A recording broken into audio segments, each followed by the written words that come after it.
It's amazing to be joining the Changing Our World group.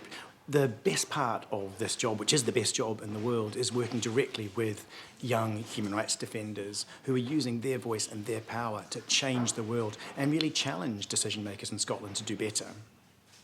Oh, it's your turn in the hot seat. So the group have all come up with questions. So I'm going to go around the room and people can just pick a question. Would you like to pick a question to ask me about it?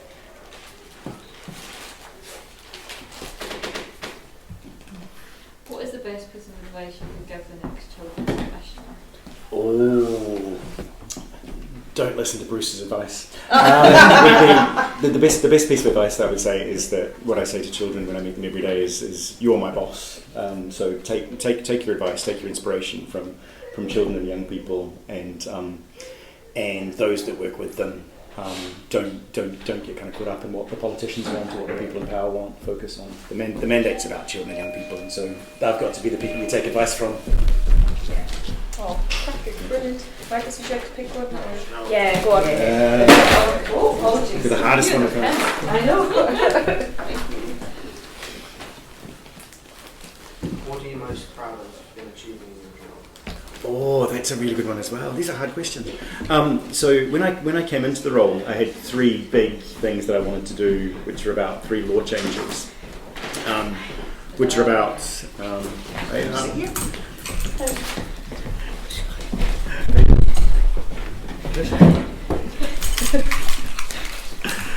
So I'm just answering some questions. So what am I most proud of? So I had three big things that I wanted to do, laws I wanted to change. One on physical punishment of children. We got that changed. One on the age at which the criminal law applied to children. We got that changed a bit, but not as much as I would like. And we got the law on incorporation through Parliament, but it needs some amendments, but it'll come. So those are the three things that I really wanted to get done, and I'm really proud that we've managed to make really good progress on those.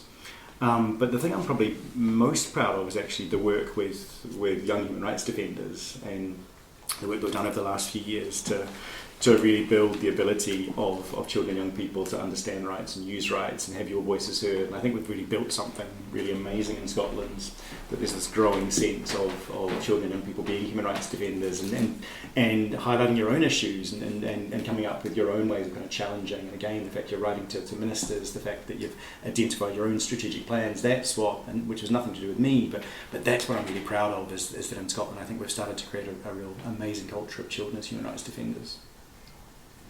Fantastic, thank you. John, would you like that?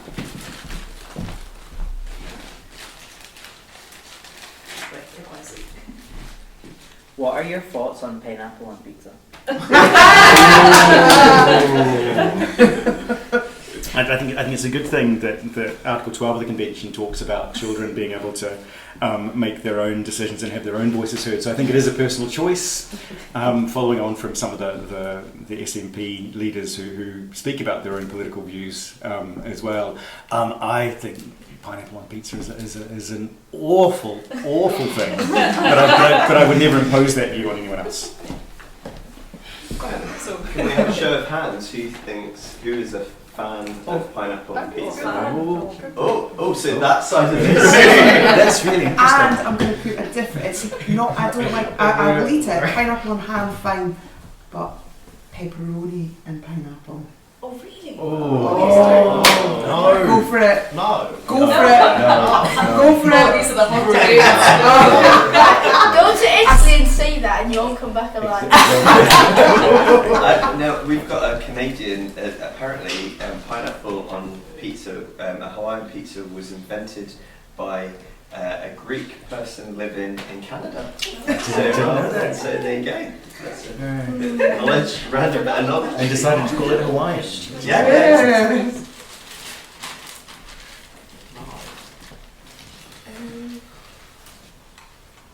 What is your long-term goals within your role?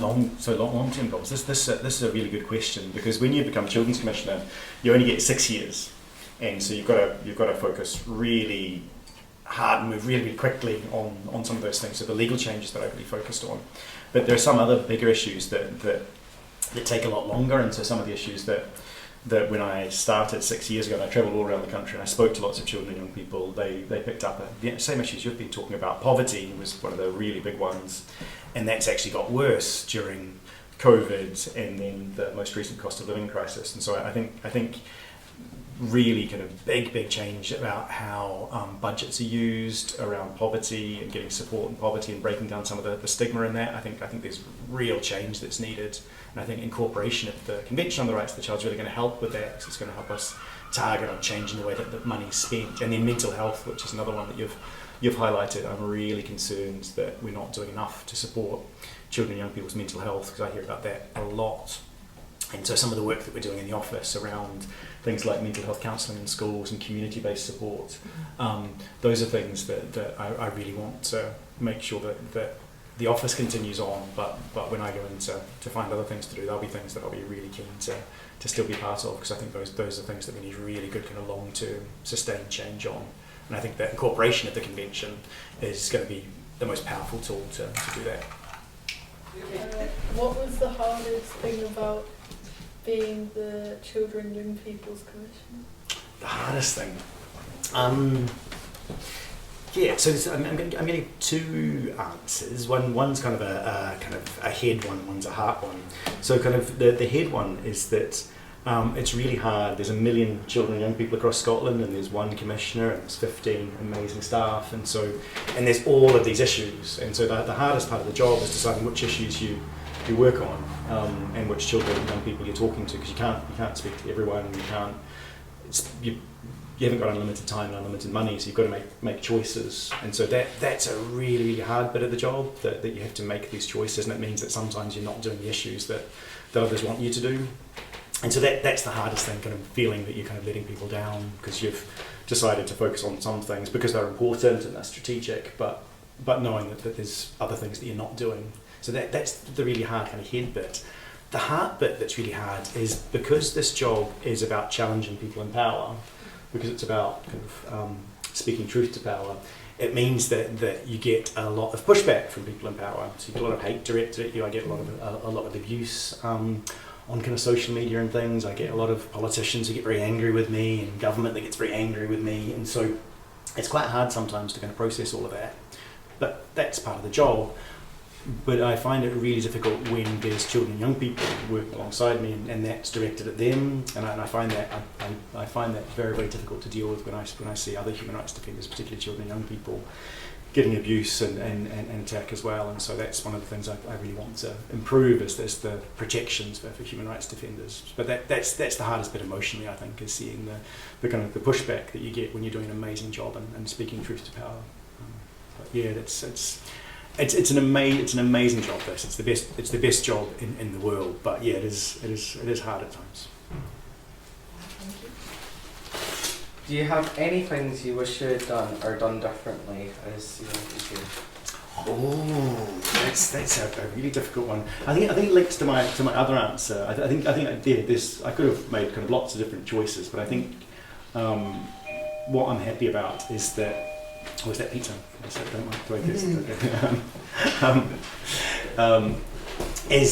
that because we were really clear that we were going to make decisions based on what children and young people told us was important. I'm confident that we made the right decision. So I wouldn't go back and say I would have made a different decision, because I think at the time we always made the best decisions that we could. So I don't regret any of the decisions that we made. I regret the fact that we didn't make as much progress as we would have liked to on the fact that incorporation got delayed, the fact that we didn't get the age of criminal responsibility raised higher, and I'm frustrated by the fact that the people in power weren't convinced by our arguments, but I think we tried our best, and I'm really, really proud of that. So. Would you like to pick one? Fantastic. Oh, have we got that for you? Pizza on the brain. Yeah. It's not pizza. What is your favourite type of cow? Favourite type of cow? Oh, that's a really good one. I mean, we used to have Frisian cows on the farm that they had in New Zealand, but a Highland coo, I think, is definitely my favourite type of cow. Now that, since coming to Scotland, I've fallen in love with the Highland coo, and I think they're the world's best cow.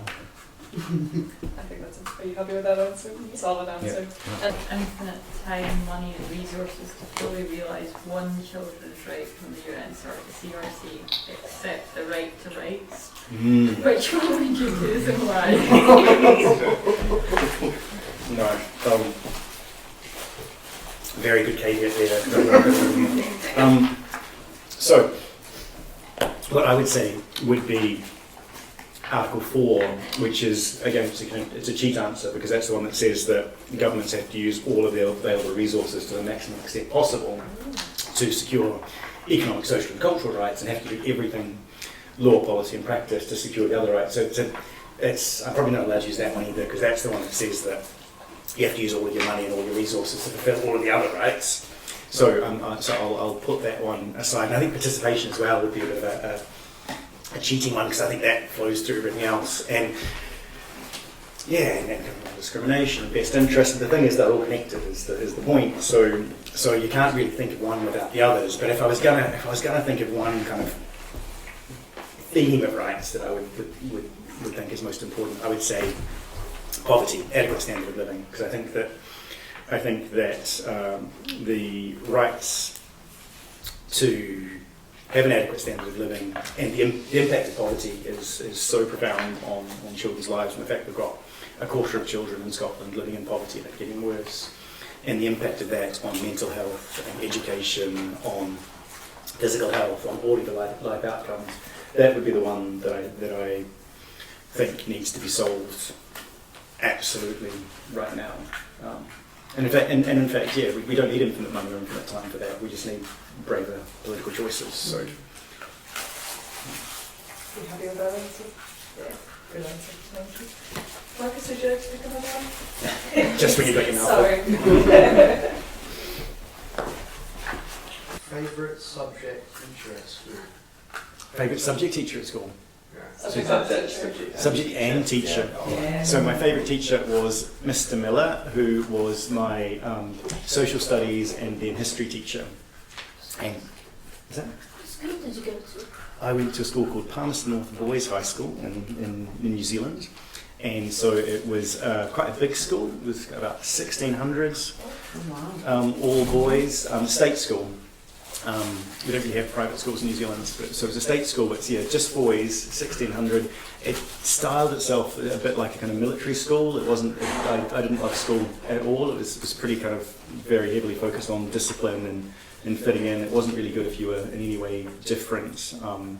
There's lots of bullying, lots of really negative things about school when I was there. It's changed a lot, actually. It's changed significantly. The school is unrecognisable from when I was there, where we had compulsory boxing and compulsory marching and shooting and things. It's a long time ago. I'm very old.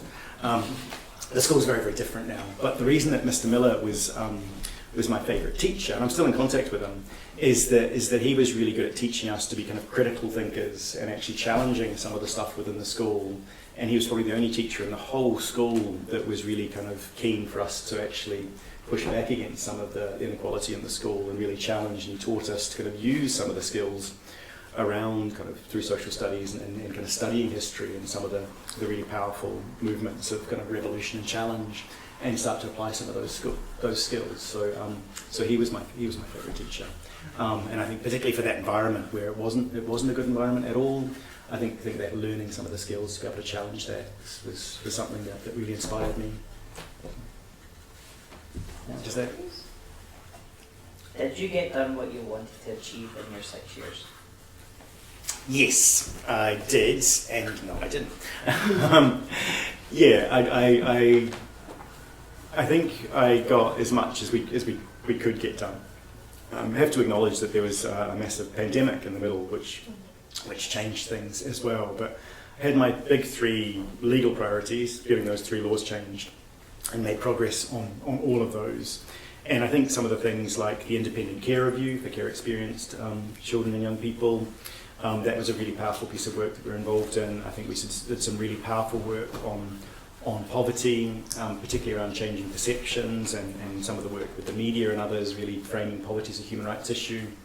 I think we made some good progress around mental health, particularly within the context of the pandemic, and really getting a focus on that. So I think, of course, you would want to solve all of the problems and do everything, but I'm really proud of what the team and the young people, particularly our young advisors, and all the children and young people, and working alongside groups like all of you. I'm hugely proud of what I think everyone who's been fighting for children's rights over the last 6 years has done, and I think we've done more than any of us ever expected. There's lots more to do, and I'm so amazed by the fact that you're going to continue with all of this commitment and all of the stuff that you've done. Of course there's more to do, but I'm really proud of what everyone's achieved over the last 6 years. Great. And then one more question, Sophia, would you like to read it out?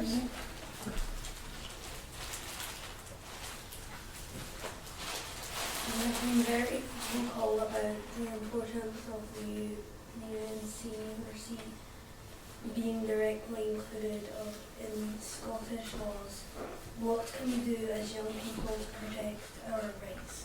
Yeah, this is a really good one, and that's why I did the poster. I chose to do the poster on that, and so putting the UNCRC into domestic law is the most important thing we can do, because what it does is it means that everyone in power can be held directly accountable, so they can be challenged in really strong new ways. And what we've seen in countries around the world that have really done this, it really changes the way that decision makers do their job. They actually take rights seriously, because they know that if they don't, then they can get in really big trouble, they can end up in court. And so that actually changes the way that they do things. The fact that you know that there's power to make you do something really changes the dynamic. So it passes the power back to you where it should be, to challenge adults who aren't doing what they're supposed to be doing. So that's one of the really important things about it. And I think it was amazing that because the campaign for incorporation was led by children and young people, politicians actually listened. And that's why 2 years ago now the Parliament unanimously passed it. And so even the parties in the Parliament that maybe traditionally haven't been strong human rights protecting parties, maybe some of the individuals who haven't been really kind of strong on human rights, every single one of them signed up and voted for incorporation, and that's because it was children and young people that really led that campaign. They can ignore me all day long, and they often do, but they don't ignore you, and that's really important. And that was really, really powerful, the work that children and young people put in, and that's why we got it through. I'm really angry, and I am angry and frustrated about the fact that it's been delayed by the last year and a half, and the Scottish Government should have brought it back 18 months ago. So the Supreme Court said it needed some changes. The Scottish Government should have brought it back straight away, and they've messed around over the last 18 months, and I'm really disappointed in them about that. But the Children's Minister did say last week that they're going to try and get it back before the summer break, and then I think it should come into effect straight away. And so I think that's where what can you do comes in, is that I think we've already convinced them that it should be passed. The one thing we haven't convinced them of is when it comes into force, because the law says at the moment that it could be as much as 6 months after the King approves it. I think it should be straight away. So that's the one bit of campaigning I think that still needs to be done, is to really push for early commencement, because that's a decision for government. So the Parliament will pass the law, and then the government gets to choose when it comes in. And it could be as long as 6 months, or it could be as quick as straight away. So I think there's a real chance to kind of campaign on that point. I think all the rest of it's been won already, but that's the one point of campaigning that I think is really important. And then once it's in, I think what you can do is use it. And I think, again, the Children's Commissioner's Office is going to be really right there beside you, helping you with that, about how you actually use the powers in the incorporated convention to actually challenge on these issues. So when you're talking about mental health, when you're talking about education, when you're talking about disability, when you're talking about all of these issues and climate change is your other one. Using the tools to actually really challenge those in power, and I think that's going to be really interesting in 6 months' time or 8 months' time when the legislation's in, or in a couple of months' time when it's in, if we get early commencement. Then you're going to have this really important new tool to actually take forward these recommendations and demand people actually put them into force. So I think that's the really exciting opportunity for all of you. And the Children's Commissioner's Office, I know no matter who the new Commissioner is, they'll be just as committed as I am to supporting you in that. Is that all right? Our question bag is empty, so thank you very, very much for your service. Give Bruce